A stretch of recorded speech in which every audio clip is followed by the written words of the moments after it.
In the past few months, all around the world, in parallel to the health, unemployment, and social crises, capital markets are thriving.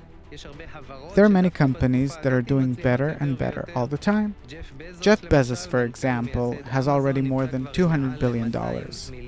Bill Gates with 125, Elon Musk climbed to the third place with 115 billion, and on the other hand you see millions all around the world that are practically on the verge of starvation.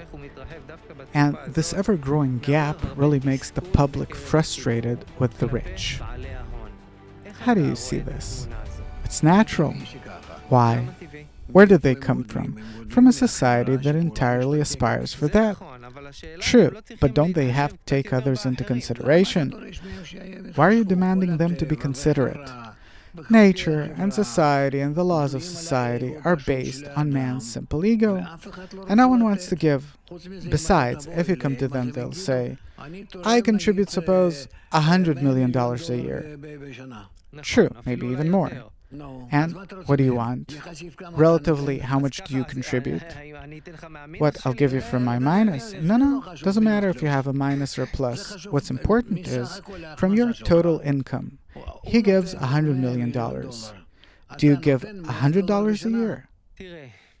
Look, where is this all going?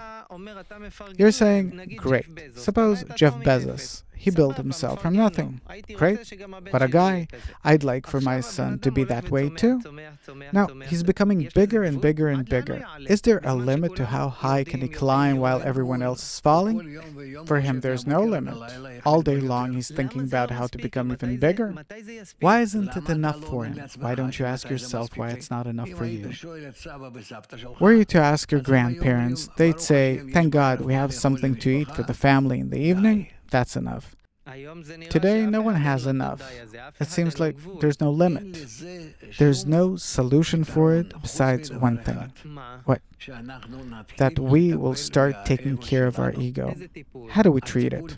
The treatment's simple. By us starting to come closer to each other with the help of integral education. And then what? Billionaires will contribute more. What do we want to see? That too. That'll happen too. And besides that, everyone, including everyone, will start to feel that our happiness depends on our closeness.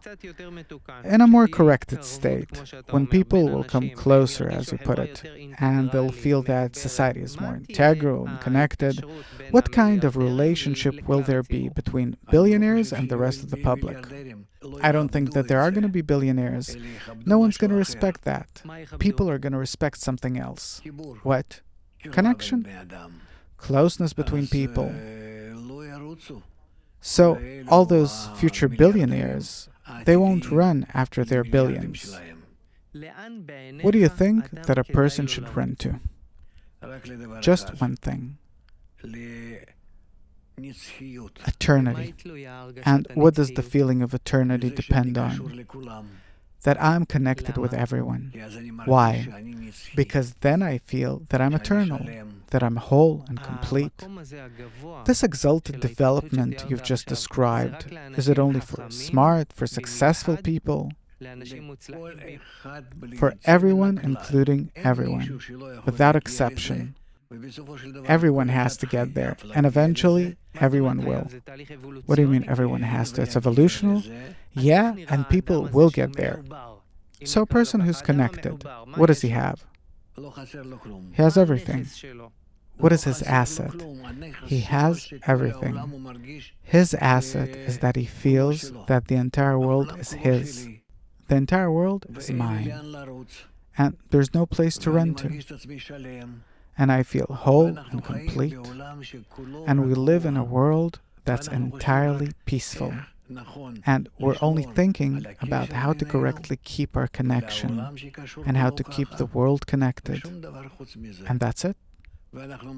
And in this kind of life, we already feel our eternity. I'd love to live in such a world. We're getting there.